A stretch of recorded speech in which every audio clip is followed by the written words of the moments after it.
jeediyay khudbad aad u qiimo badan oo ku saabsan dhibaatada ay leedahay qabyaaladu isla markaana faa'iidada ay leedahay midnimadu. warbixin murta ku saabsanna waxay noo soo diyaariyay waa kan wariyay Mustafa Teacher.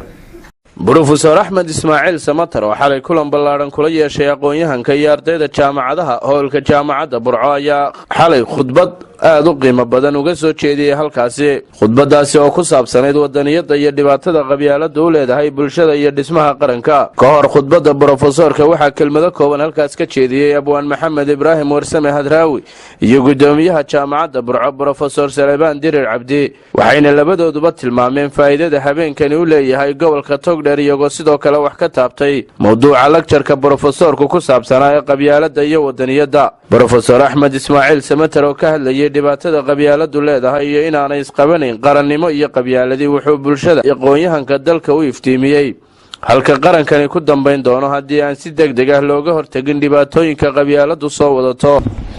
waxa weeye labaduna mid waa qabiil clanism ingiriisiga lagu yidhaaho or tribalism waa qabiil tagalna waa qoomiyad national citizenship.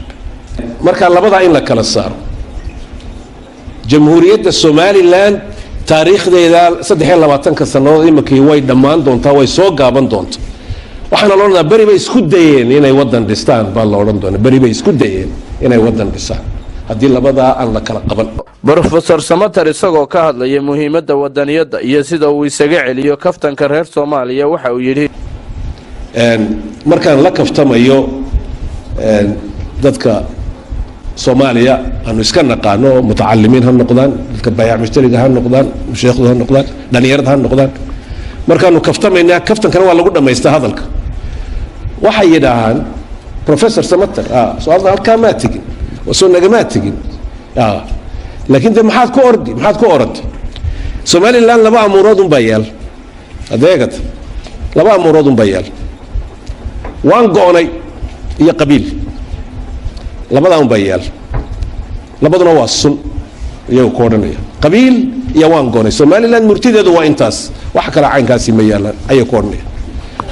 anigana argumentkaygu waxa weeye maya ana waan go'nay ma lihin anagu gobonnimo la soo noqonaa markii horena hadiyad ku geynay aanu imkana la soo noqon soo waa kow talabaadna anagu waxaan nahay dad ma wada bislin waan soo bislaamayna waananu ognahay khatarta ay leedahay qabiilku waxa aniga iga kaxeeyana maaha qabiilan ku soo ordaya qabiilkii xamaran ku arkay ya suntaan xamar ku arkay ayaan ka soo orday oo aan tago meel dadku aad moodo inay u soo dadaalayaan inay abuuraan qarannimo citizenship doodeeduna waa taa markaan wada doodin.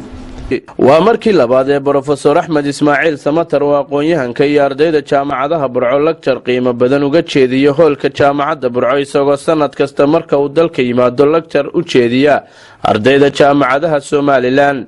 waa Mustafa Teacher TV-ga qaranka Somaliland. Professor Ahmed Ismail Samatar ayaa si weyn loogu soo dhaweeyay magaalada Berbera.